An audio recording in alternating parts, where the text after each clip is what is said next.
말씀 인도해 주시겠습니다. 우리 분당에 계신 성도님들도 함께 반가운 마음으로 할렐루야로 인사 나누겠습니다. 할렐루야. 할렐루야. 한 주간도 평안하셨습니까? 저번 주 오전에 우리 교무님께서 사회 보시면서 한 발언이 한 주간 굉장히 이슈가 됐더라고요. 설레는 마음으로 오셨는지 모르겠습니다. 다들 선 봐보셨잖아요, 그렇죠? 늘 우리가 예배를 이런 마음으로 왔으면 얼마나 참 감사한 일인가 하는 생각을 해봅니다. 그 설레는 마음을 담아서 옆에 계신 형제자매님들 얼굴 보면서 오늘 이렇게 인사했으면 좋겠습니다. 당신은 참 귀한 사람입니다.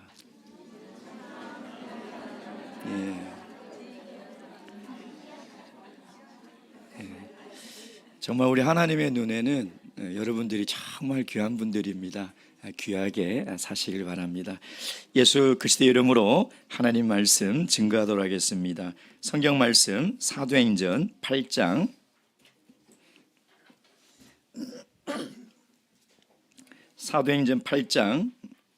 4절부터입니다. 4절부터 8절까지 말씀.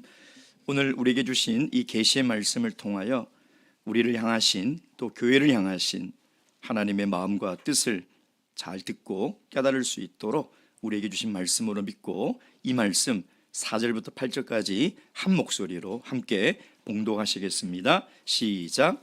그 흩어진 사람들이 두루다니며 복음의 말씀을 전할세 빌립이 사마리아 성에 내려가 그리스도를 백성에게 전파하니 무리가 빌립의 말도 듣고 행하는 표적도 보고 일심으로 그의 말하는 것을 쫓더라.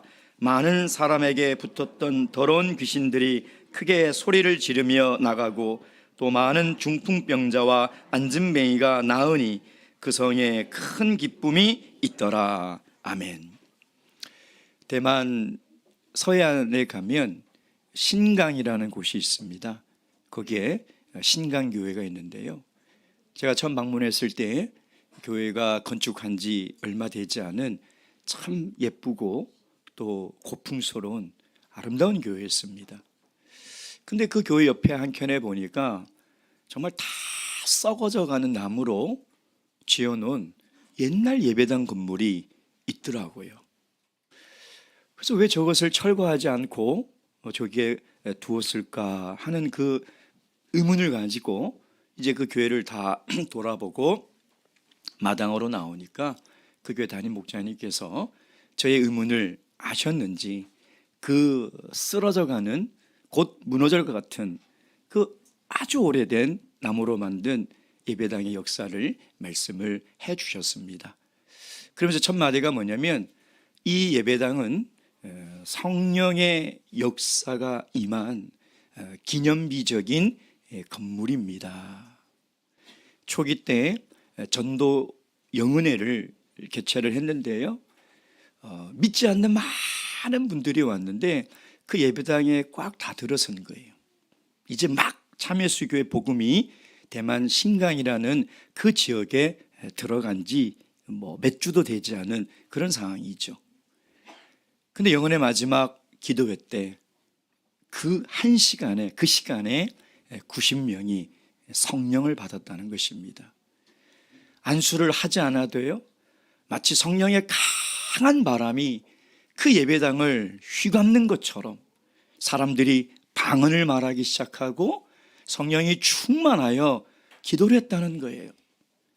그래서 제가 그 예배당에 서서 그 당시의 광경을 조용히 묵상하는데 닭살이 돋더라고요. 나는 왜 사도행전을 읽으면서 한 번도 그 120명이 성령을 받은 것을 깊이 내가 묵상하지 못했을까? 얼마나 감격적이었을까? 얼마나 감동적이었을까? 한 사람이 성령을 받아도 그렇게 기쁘고 그렇게 감격스러운 하나님의 은혜를 체험한 것이건만 90명이 넘는 사람이 한 번에 하나님의 성령을 받았다니, 그러니 그제서야 왜 이 건물을 철거하지 않고 그대로 두었는지 알게 되었습니다. 우리 참예수교회의 초기 역사를 보면요, 중국도 그러고 대만도 그러고 한국도 그러고 불과 2, 3년 사이, 10년 사이에 정말 하나님의 강한 성령의 역사로 부흥을 하게 되는 그런 역사를 우리는 보고 있습니다. 사실 이 부흥이라는 단어는요, 성경에 딱 한 번 나옵니다. 하박국서 3장 있죠. 어떤 사람들은 부흥을 경제적인 이 관점으로 이해를 했어요. 교회가 커지거나 성도들이 많아지는 것을 부흥이라고 이야기를 합니다. 그래서 지금은 있는지 모르겠지만 일반 교회는요, 부흥 강사라는 사람들이 있었어요. 그래서 그 사람들이 이 교회를 성장을 하기 위해서 특별 집회를 하기도 하죠. 또 어떤 사람들은 부흥을 교회의 분위기가 좋아지는 것으로 이야기를 합니다. 이처럼 부흥에 대한 각자의 생각들이 다릅니다. 근데 사도행전이 우리에게 이야기하는 부흥이 무엇일까요? 오늘 성경이 우리에게 이야기하는 부흥의 역사는 하나님이 당신의 백성의 마음에 찾아온 사건이라는 것입니다. 하나님의 영이신 그 성령이 하나님이 선택하신 당신의 자녀들의 마음에 찾아와서 회개의 역사가 일어나고 거룩한 삶을 살아야 되겠다는 결단이 일어나고 하나님의 복음을 전해야 되겠다는 실천이 일어나는 현장, 그것이 부흥이라고 오늘 우리에게 이야기를 하고 있다는 것이죠. 그래서 부흥은 성령이 함께하는 것입니다. 교회가 부흥한다는 것은 그 교회가 성령이 충만함으로 성령의 역사가 나타나고 성령이 함께하는 것, 그것이 부흥이라는 것이죠. 그래서 이 부흥은 절대 사람이 인위적으로 만들어낼 수 없는 거예요. 분위기를 띄운다든지 사람이 어떻게 할 수 있는 것이 아니라 오직 하나님께서 성령을 통해서 교회 역사하시는 것이 부흥이라는 것이죠. 오늘 이 말씀을 통해서 부흥의 바람이 예루살렘을 넘어 사마리아로 흘러가지 않습니까? 성령은 바람 같아서요, 절대 한 곳에 머물러 있지 않습니다. 이 부흥의 바람은 예루살렘을 넘어 사마리아로 갈 수밖에 없는 거예요. 오늘 우리도 이 말씀을 통해서 어떻게 예루살렘의 장벽을 넘어서 사마리아로 흘러가게 되었는지, 어떤 부흥의 역사가 일어났는지 이 말씀을 듣고 깨달아서 우리 교회에도 하나님의 강력한 성령의 역사가 함께 하셔서 이 부흥의 바람이 우리 교회를 넘어 이웃들에게, 또 이 부흥의 바람이 땅끝까지 증거되는 귀한 교회와 여러분이 되시길 주님의 이름으로 축원드립니다. 첫 번째, 이 복음이 어디로 갔는지 우리가 살펴봐야 됩니다. 5절 말씀 다 함께 읽겠습니다. 시작. 빌립이 사마리아 성에 내려가, 여기까지 하면 이 복음이 어디까지 갔다고요? 사마리아 성에. 유대교에서는요, 사마리아인들을 유대교에서 잃어버린 하나님의 백성, 이렇게 호칭합니다. 유대교에서 잃어버린 하나님의 양이라는 것이죠. 왜 그렇습니까? 남북 분열 왕국 시대 때 북이스라엘이 아수르에 의해서 멸망을 당하죠. 이 아수르의 식민지 정책에 따라서 이 사마리아에 있는 많은 사람들을 잡아다가 다른 나라로 강제 이주시킵니다. 그리고 다른 나라에서 잡아와서 이 사마리아 땅에 집어넣은 것이죠. 그리고 어떻게 됩니까? 유대인과 이방인이 섞여서 혼혈이 생긴 거죠. 그것이 바로 사마리아인이라는 것입니다. 사마리아인은 어떤 사람입니까? 유대인도 아니고 이방인도 아니에요. 분명히 유대인의 혈통을 가지고 있습니다. 근데 또 이방인의 혈통도 가지고 있는 것이죠. 유대인이지만 유대인이 아니고 이방인이지만 이방인이 아닌 그런 정체성이 모호한 그 사람이 바로 사마리아인이라는. 근데 이들은 하나님을 믿습니다. 성전이 있습니다. 그리고 모세 오경이 있습니다. 그리고 메시아를 기다리고 있다는 거예요. 그것이 바로 사마리아인들이에요. 그러니까 이 정체성이 모호한 이 사마리아인들, 이들이 사는 곳이 어떤 곳이냐? 7절 말씀 다 함께 읽겠습니다. 시작. 많은 사람에게 붙었던 더러운 귀신들이 크게 소리 지르며 나가고. 아멘. 더러운 귀신들이 있다고 그랬죠? 자, 두 번째 시작. 또 많은 중풍병자와 안진뱅이가 나으니. 누가는 더러운 귀신 들린 자들과 중풍병과 안진뱅이를 구분하고 있어요. 더러운 귀신은 도대체 어떤 귀신인가요? 뭐 귀신이 깨끗한 귀신이 있고 더러운 귀신이 있나요? 뭐 이 귀신은 목욕을 안 했나요? 더러운 귀신이라는 것이 무슨 의미일까요? 이 더럽다는 이 단어는 구약의 제의적인 더러움, 즉 시체를 만졌거나 부정한 음식을 먹어서 하나님께 예배드리러 나오지 못하는 상태의 사람을 더럽다라는 이 단어를 썼어요. 근데 이 단어가 신약에는 제의적인 개념으로도 썼지만 도덕적인 개념에 훨씬 많이 썼다는 거예요. 무슨 얘기예요? 그 사람의 말이 더럽고 행동이 더럽고 삶이 더럽다는 거예요. 그 사람이 살아가는 것이 더럽다는 것이죠. 에베소서 5장 5절 말씀, 에베소서 5장 5절 말씀.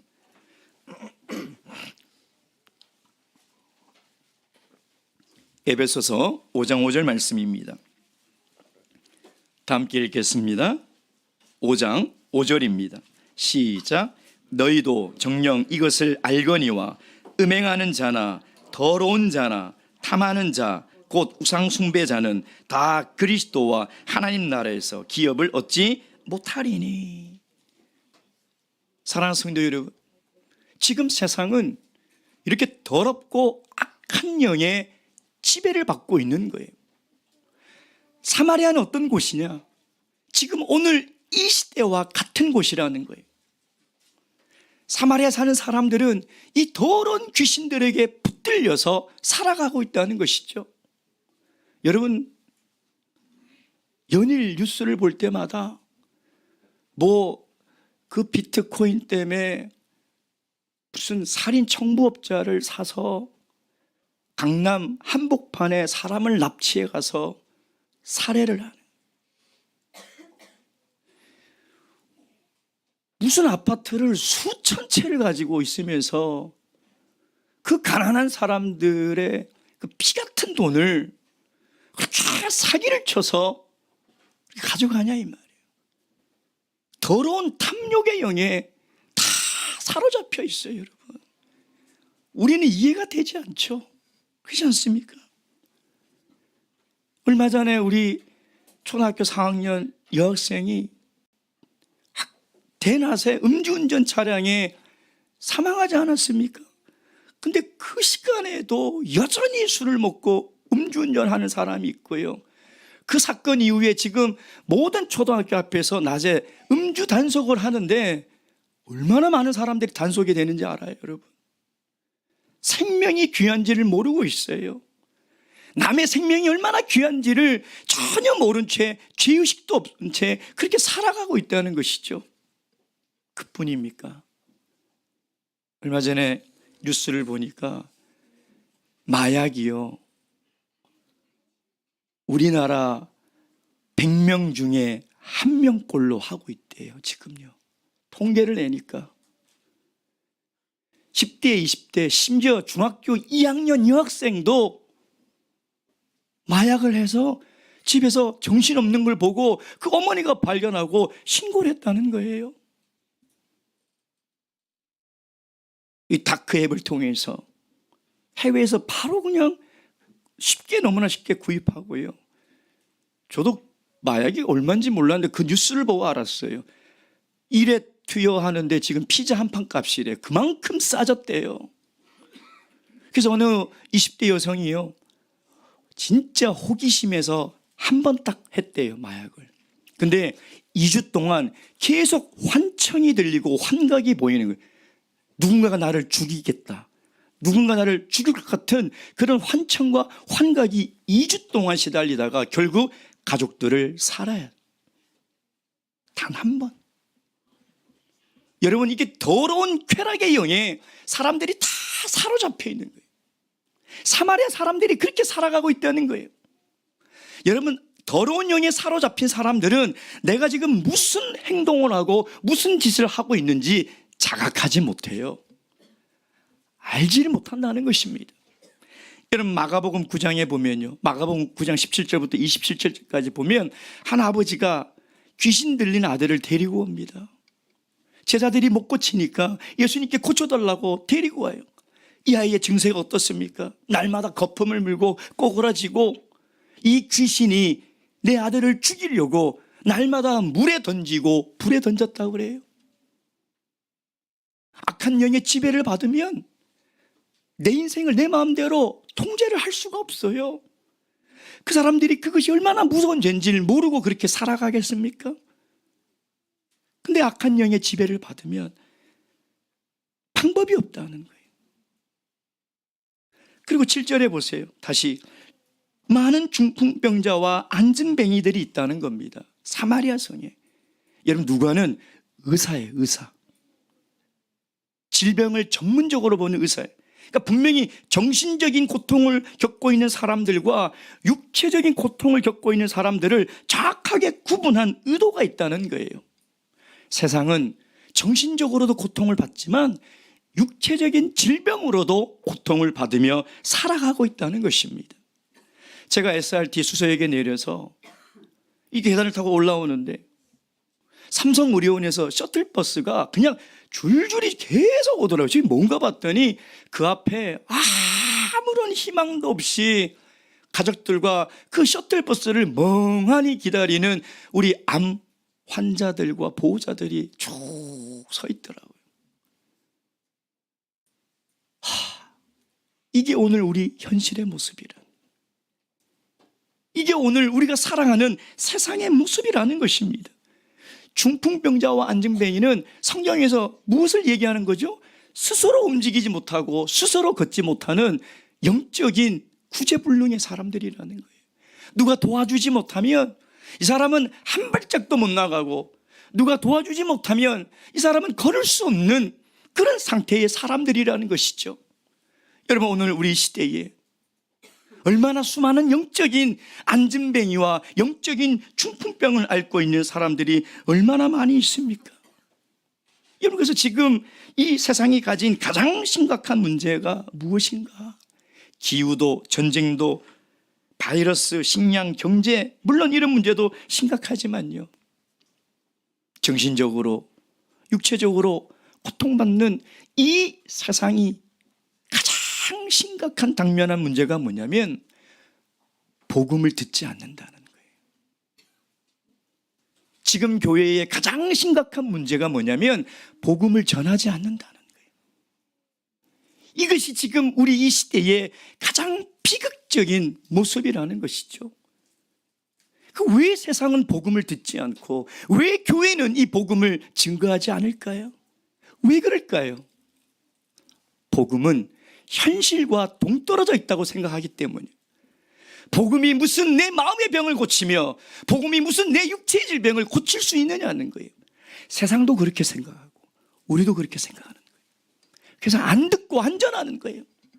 만약 복음이 내 마음의 병을 고칠 수 있다면, 만약 그 복음이 내 육체의 질병을 고칠 수 있다면 왜 그것을 안 듣냐 이 말이에요. 왜 그것을 증거하지 않을까 이 말이에요. 근데 우리는 복음은 지금 우리 현실의 문제를 해결할 능력이 없다라는 생각을 가지고 있기 때문에. 근데 성경을 보십시오. 사도교회는 이 더러운 귀신과 많은 중풍병자와 안진뱅이, 고통의 삶을 살아가는 사마리아 사람들에게 뭘 전했습니까? 복음을 전했다는 거예요. 복음을. 4절 말씀의 공동 번역에는 이렇게 되어 있습니다. 기쁜 소식을 모든 사람에게 이야기하였다. 핍박으로 흩어지는 그 사도교회의 모든 성도들이 더러운 귀신의 지배를 받고 육체적 질병으로 고통 속에 있는 모든 사람에게 기쁜 소식을 이야기했다는 거예요. 복음은 말 그대로 기쁜 소식입니다. 집값이 오르고 주식이 오르고 연봉이 오르고 코로나가 끝나고 하는 이 모든 것들이 감사한 일이지만 복음은 그런 기쁜 소식이 아니에요.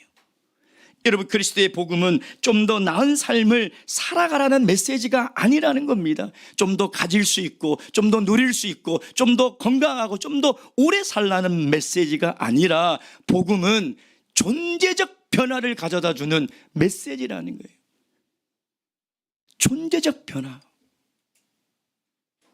내가 흑암에서 빛으로 나올 수 있고 죽음에서 영생으로 나올 수 있으며 고통에서 자유를 얻을 수 있는 존재적 변화, 그것이 복음이라는 것입니다.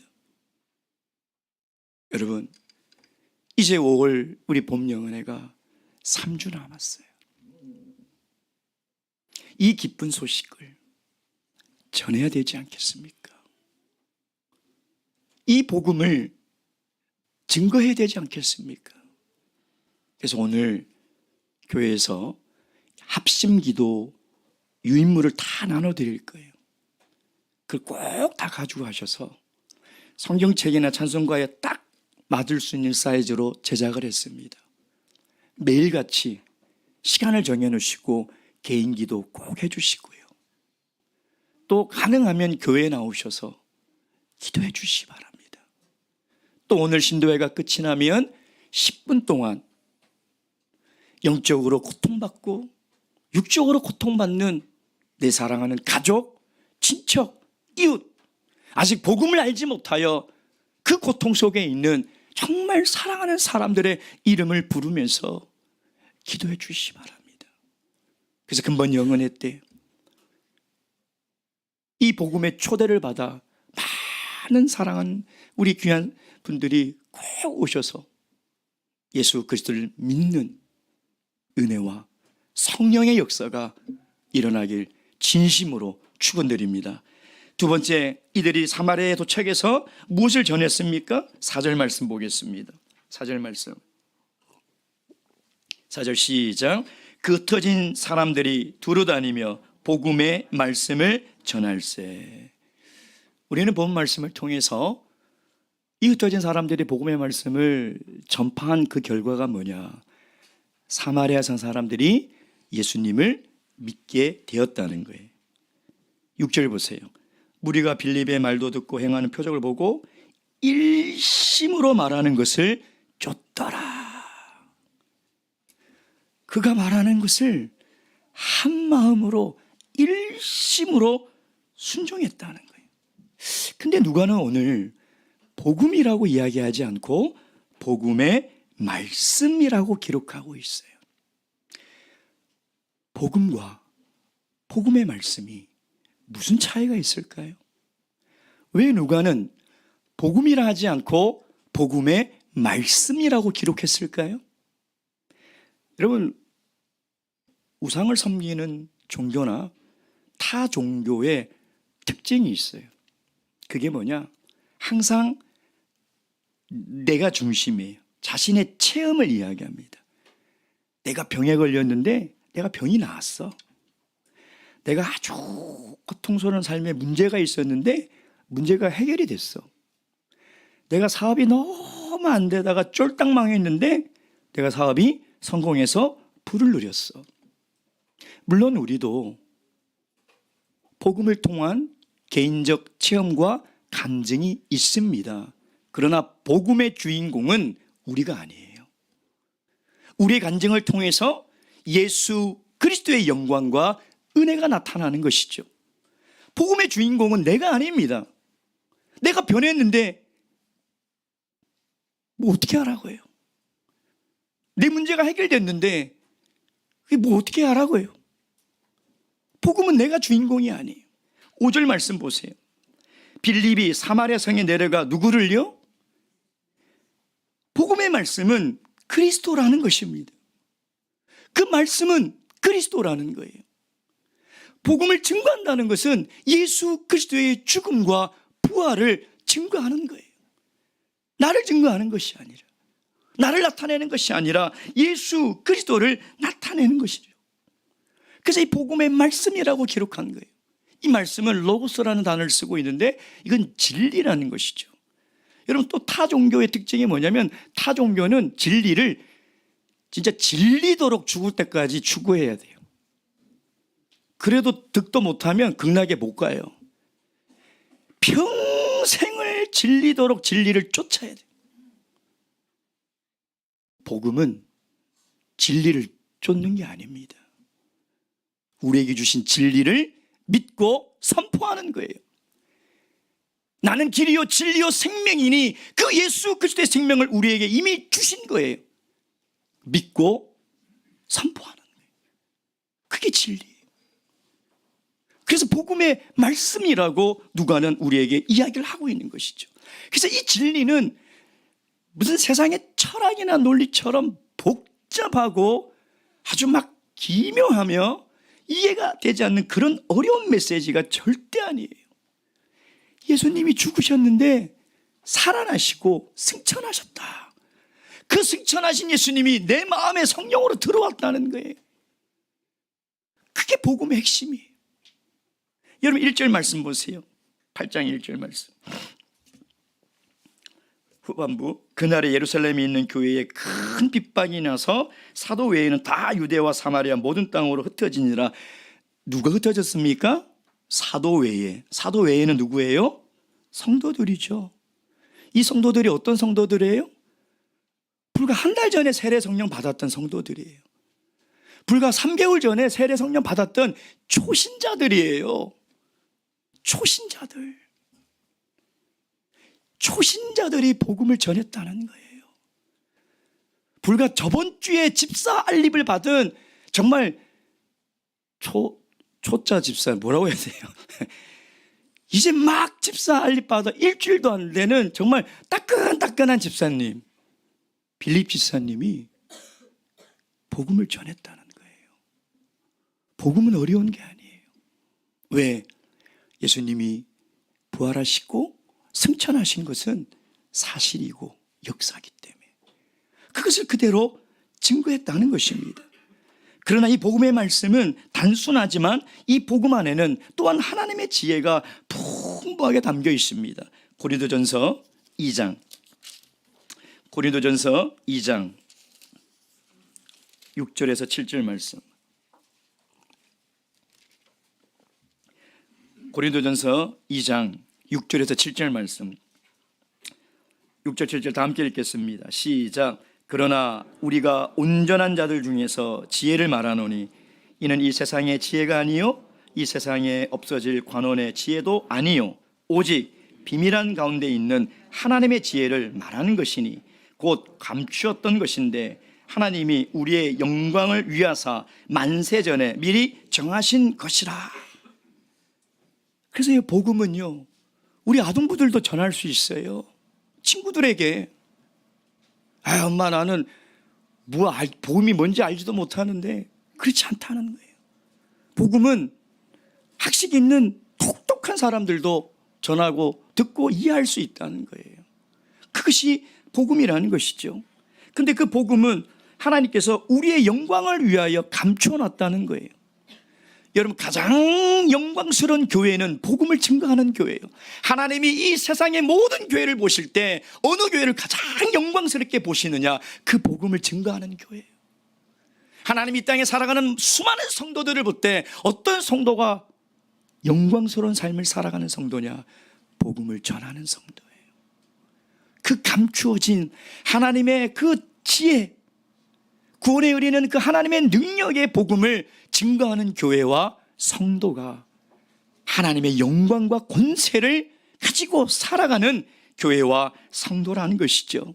사랑하는 성도 여러분, 바라옵기는 이 영광스러운 하나님의 능력과 권세가 우리 교회에 임하여서 우리 모든 성도들이 복음을 증거하는 가장 귀하고 영광스러운 삶을 다 살아가시길 주님의 이름으로 축원드립니다.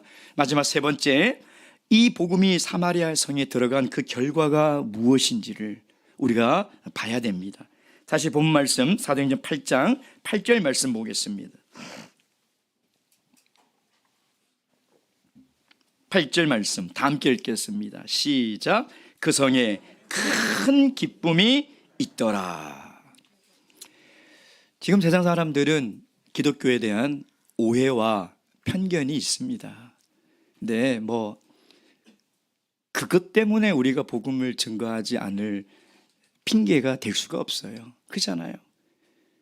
아니 우리도 많은 오해와 편견을 받으며 살아가지 않습니까?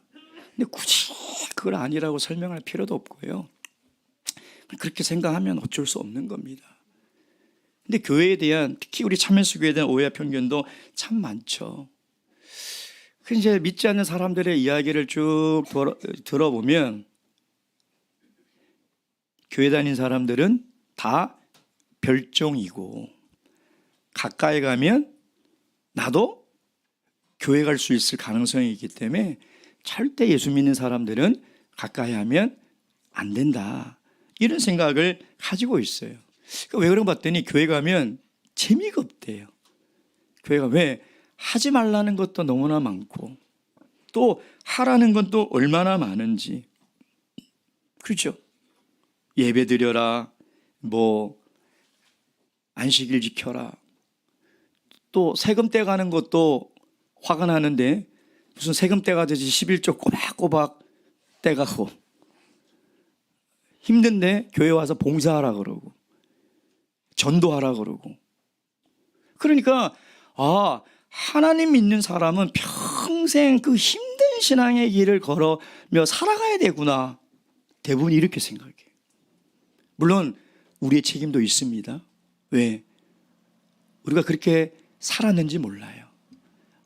신앙생활은 너무 힘들구나, 예수 믿는 거 이 쉽지 않다, 이렇게 사는 우리의 책임일 수도 분명히 있습니다. 근데 이런 오해와 편견에 대한 성경의 답이 뭡니까? 8절, 큰 기쁨이 있더라는 거예요. 그냥 기쁨이 아니라 큰 기쁨이라는 거죠. 제가 8장 서론을 묵상하면서 1절에 분명히 큰 핍박에서 시작했다가 8절에 큰 기쁨으로 마치는 그 비결이 뭘까? 복음이라, 예수 그리스도라는 거예요. 아무리 고통스럽고 힘든 상황이라도 이것이 큰 기쁨이 될 수 있는 것은 예수 그리스도예요. 우리가 정말 복음에 합당한 삶을 살아갈 수만 있다면 우리도 신앙이 즐거운 일이 아니겠습니까? 우리도 정말 이 세상 그 무엇보다도 예수 그리스도를 사랑한다면 예배드리는 일이 정말 날마다 설레고 날마다 기쁘며 날마다 기다리는 시간이 아니겠습니까? 정말 예수 그리스도의 십자가의 보혈을 우리가 깨닫고 살아간다면 복음을 증거하는 일이 가장 귀한 일이 아니겠습니까? 사마리아 사람들은 복음의 말씀을 듣기 전에는 기쁨이 없었습니다. 그 증거가 요한복음 4장에 나오는 수가성 여인이에요. 기쁨이 없었어요. 만족이 없었어요. 근데 오늘 복음을 듣고 예수 그리스도를 믿은 이후에는 그 사마리아에 큰 기쁨이 찾아왔다는 것입니다. 그 성경의 해답은 뭐냐면 오직 복음만이 우리 인생에 큰 기쁨을 가져다 준다는 거예요. 여러분, 이 세상은요 죄의 감옥에 갇혀 있어요. 우리가 영의 눈으로 보면 다 죄의 감옥에 갇혀 있는 거예요. 그 안에서 조금 더 잘 먹는 것이 뭐가 기쁨입니까? 감옥에 갇혀서, 그 감옥에 갇혀서 조금 더 사는 게 그게 뭐가 행복이냐 이 말이에요. 죽을 죄의 감옥에 갇혀 살면서 거기서 성공하고 명예를 누리는 것이 뭐가 행복이겠냐 이 말이에요. 진정한 행복이 사도행전 16장에 보면 바울과 실라가 감옥에 갇히잖아요. 그렇죠? 근데 감옥에 갇혀서 뭐예요? 찬송하고 기도했죠. 미쳤죠? 미치지 않고 어떻게 감옥에서 그렇게 기쁘게 살아갈 수 있냐 이 말이에요. 그 원동력이 뭐예요? 예수 그리스도예요. 예수 그리스도. 그 증거가 사도행전 16장 34절에 보면 그 정말 미친 사람들을 보고 이 간수가 이 사람들이 뭐지? 나도 예수 믿겠소 라고 해서 그 바울과 이 신라를 데려와서 다 씻기고 치료 다 하고 온 집안이 세례를 받아서 뭐라고 얘기했냐면 온 집안이 기쁨이 넘치더라. 그 기쁨의 비결을 이 간수가 본 거예요. 큰 기쁨이 넘쳤다고 이야기하는 것이죠. 우리가 세상을 살면서 우리에게 기쁨을 가져다 주는 것이 무엇입니까? 여러분, 언제 정말 기쁩니까? 근데 이런 것들은요, 참된 만족과 기쁨이 없고 항상 부족하고 갈증이 납니다. 좋은 집, 좋은 차, 좋은 요리, 좋은 옷, 좋은 회사, 좋은 배우자, 절대 만족이 없어요. 왜 그런지 아세요? 다 사람에게서 나왔기 때문에. 죄로 망가져 있는 사람으로부터 나온 것은 절대 우리 영혼에 참된 만족과 기쁨을 줄 수 없어요. 복음은 하나님께로부터 나온 거예요. 우리를 창조하신 하나님으로부터 나온 거라는. 그래서 그것이 기쁜 소식이에요. 여러분, 우리가 우리를 잘 아는 것 같죠? 그래서 내가 저 집을 살면 내가 만족하고 행복을 누릴 것 같고, 내가 저걸 가지면 내가 기쁨이 올 것 같죠? 우리가 우리를 몰라요. 하나님이 우리를 너무나 잘 아세요.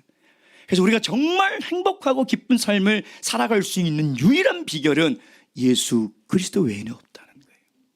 복음 외에는 없다는 거예요. 여러분, 인간은 항상 만족을 지향하며 살아갑니다. 근데 여러분, 사시면서 가만히 생각해 보세요. 내가 갖고 싶고 얻고 싶고 이루고 싶었던 것을 내가 손에 쥐는 순간 그 만족은 찰나적 쾌감이라는 거예요. 그 절대 오래 안 갑니다.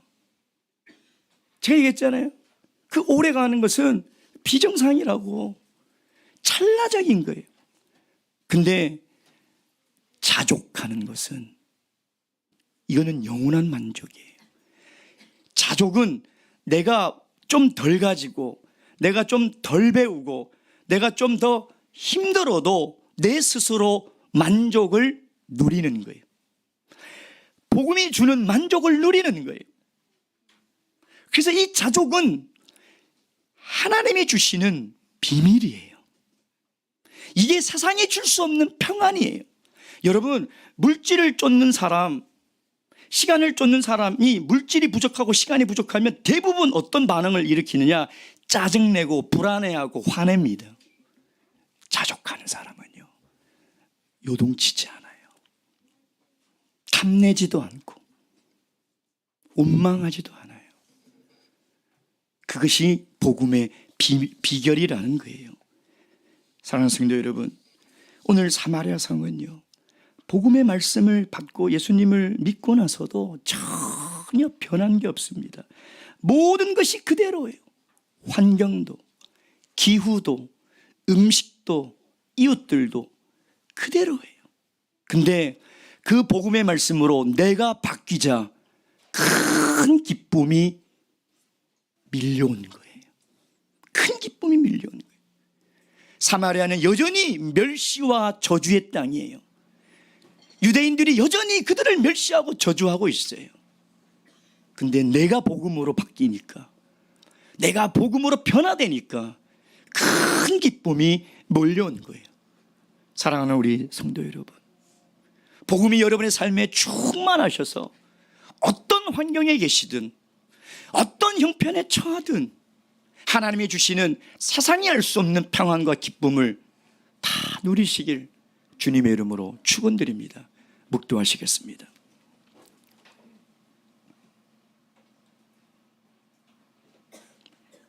할렐루야. 아멘.